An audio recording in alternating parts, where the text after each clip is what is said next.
Olá, tudo bem? Nós estamos aqui para mais um Drops de Teologia, as nossas gotas de teologia, assuntos complicados explicados num curto espaço de tempo para te ajudar a entender um pouco mais a palavra do Senhor. Eu sou o pastor José Cândido, esse é o canal Um Papo de Teologia e se você não está inscrito, se inscreva, ative as notificações, ao final deixe seu comentário, sua pergunta, o seu gostei ou não gostei.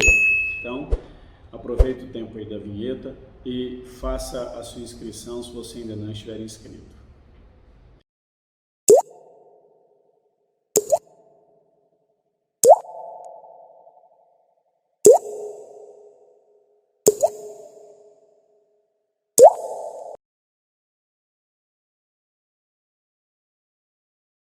Vamos lá.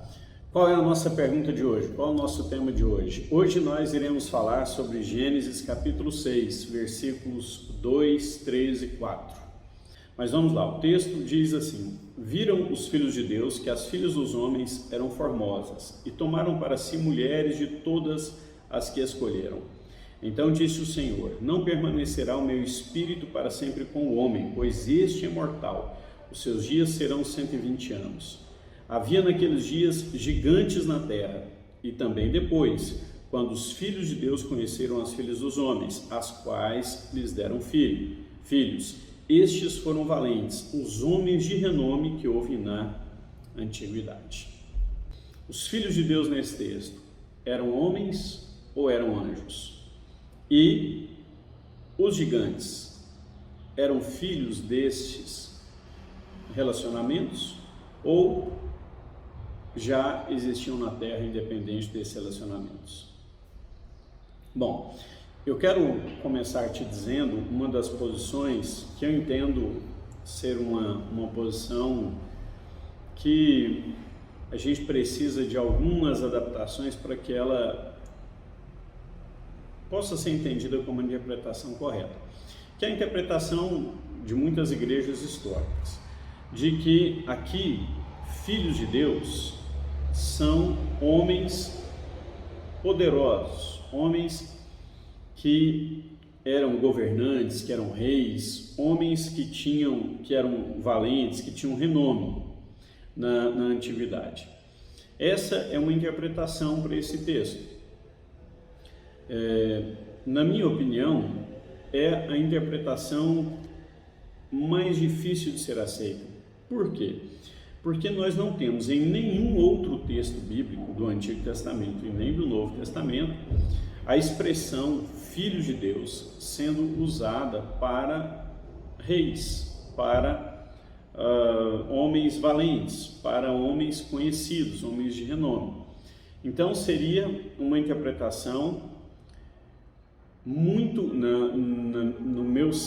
na minha maneira de sentir esse texto e de pensar esse texto, uma interpretação muito exclusivista, em que nós estaríamos usando a expressão filhos de Deus e aplicando essa expressão a governantes e reis uma única vez no texto. É evidente que existem termos na Bíblia que só aparecem uma vez e só são aplicados uma vez. A questão é que o termo filhos de Deus não aparece só uma vez. E o termo homens de renome e valentes também não aparece só uma vez. E em nenhuma das outras vezes em que esses termos aparecem, eles estão ligados. Entende? Então, essa primeira interpretação, ela, na minha opinião, é a mais difícil de ser aceita. Mas aí nós temos duas outras interpretações que eu penso que são muito boas. A primeira diz que os filhos de Deus eram os descendentes de Sete. Se você estudar Gênesis 4 e Gênesis 5, você vai perceber, especialmente em Gênesis 5, a genealogia de Adão até Noé. E na genealogia de Adão, nós vamos ver dois nomes muito importantes, Enos e Sete. A Bíblia fala claramente para nós que Enos, a partir de Enos, os homens voltaram a buscar o Senhor. E vai falar para a gente que Sete era um filho de Deus, era um homem que buscava ao Senhor. Não é? É nessa geração que nós vamos ver, por exemplo, lá no versículo 21, a Bíblia falando a respeito de Enoque, no versículo 22, falando que Enoque foi arrebatado. Nós vamos ver no capítulo 4, no versículo 26 e 25 e 26, nós vamos ver a Bíblia falando que Sete é reconhecido por Adão como aquele que vai suceder Abel, aquele que foi dado no lugar de Abel. E no verso 26, nós vamos perceber o texto dizendo que foi nesse tempo, quando Enos nasceu, e Enos era filho de Sete, que os homens voltaram a invocar o nome do Senhor. Então, nós teríamos aqui, segundo essa interpretação, filhos de Deus como aqueles que vinham da descendência de Sete, da descendência de Enos. E as filhas dos homens aqui seriam as mulheres, descendentes de outros clãs que não cultuavam ou que não invocavam o nome do Senhor. Não é? O capítulo 4, ele vai falar para nós, por exemplo, da descendência de Caim, e vai falar que a descendência de Caim não invocava o Senhor. Então, essa interpretação nos diz que aqui, filhos de Deus são homens que invocaram o nome do Senhor. E as filhas dos homens são mulheres que nasceram em outros clãs, que nasceram em outras famílias, né? Vamos colocar assim para a gente entender, que não invocavam o nome do Senhor. Essa é a segunda interpretação. A terceira interpretação diz que os filhos de Deus aqui são anjos caídos. São chamados de filhos de Deus porque foram criados por Deus, mas aqui são anjos caídos. E as filhas dos homens são mulheres, independente de crerem ou de não crerem em Deus. Bom, então vamos comentar a respeito dessas duas posições. A segunda posição, ela tem, na minha opinião, ela tem um problema quando ela entende que os gigantes aqui são os descendentes desses casamentos. Eu entendo que é importante a gente pensar que aqui o texto, nessa interpretação, o texto está falando contra os casamentos mistos, o que é claro em todo o Antigo Testamento e no Novo Testamento, né? Aqueles que são filhos de Deus não devem se casar com aqueles que não creem em Deus, que são criaturas de Deus, segundo o texto de João 1,12, né? Então, eu entendo que essa é uma interpretação importante. Agora, há um problema no meu entendimento, porque o texto diz assim, havia naqueles dias gigantes na terra. Então, já existia gigantes. E aí o texto diz, e também depois, quando os filhos de Deus conheceram as filhas dos homens, as quais lhes deram filhos. Então, não é porque a descendência aqui é uma descendência de filhos de Deus com filhos dos homens que nascem gigantes. Os gigantes, já provados historicamente, né, existem muitos sepulcros na região da Jordânia, né, que a arqueologia já mostrou que eram de homens de grande estatura, e aqui gigantes não são homens de 10 metros, né, são homens como, por exemplo, o próprio Golias, de aproximadamente 2,80 metros, né? Então, para mim, há um problema aqui quando nós ligamos o fato de existirem gigantes a esse tipo de relacionamento, seja ele filhos de Deus, descendentes de Enos, ou filhos de Deus, anjos, porque o texto diz que os gigantes já existiam antes. Outra coisa importante, e aí é um ponto, na minha opinião, para essa interpretação, é o fato de que diz que estes homens foram homens de renome, homens valentes que viveram na antiguidade. Por que é um ponto positivo, na minha opinião? Porque mostra que Deus, que notadamente é um Deus de alianças, mostra que Deus honra a descendência daqueles que criam o seu nome e faz com que esses homens sejam homens de renome, homens valentes. Deus vai honrar essa descendência. Então, na minha opinião, essa é uma boa interpretação. Além do fato de que essa interpretação nos diz que anjos não podem reproduzir. Por quê? Porque segundo o texto de Mateus, quando Jesus diz, no céu eles serão como os anjos, que não se casam e que não se dão em casamento. Segundo o texto de Mateus, anjos não se casam, então anjos, em tese, não poderiam reproduzir. Ainda que homens tivessem relações com mulheres, não poderiam reproduzir. Para mim, esse também é um ponto importante, embora exista aqui um contraponto muito forte.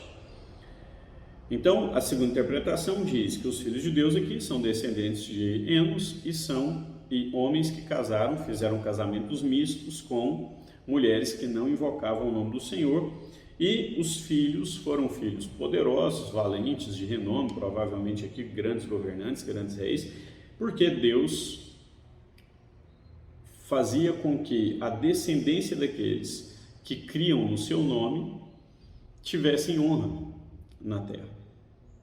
Pois bem, então vamos para a terceira interpretação. A terceira diz que aqui filhos de Deus são anjos. E é importante a gente entender que aqui filhos de Deus, nessa interpretação, filhos de Deus são anjos caídos, não anjos que ainda estão guardando o seu tabernáculo, mas anjos caídos, anjos que pecaram. Bom, é importante a gente, e as filhas dos homens aqui são mulheres, são filhas dos homens. É importante a gente pensar nesse detalhe, por quê? Porque o texto de Mateus, capítulo 22, quando Jesus diz no céu, os anjos não se casam, Jesus está se referindo aos anjos que estão no céu. Portanto, anjos que não pecaram, anjos que não caíram. E a terceira interpretação diz que aqui são anjos que pecaram, anjos que caíram.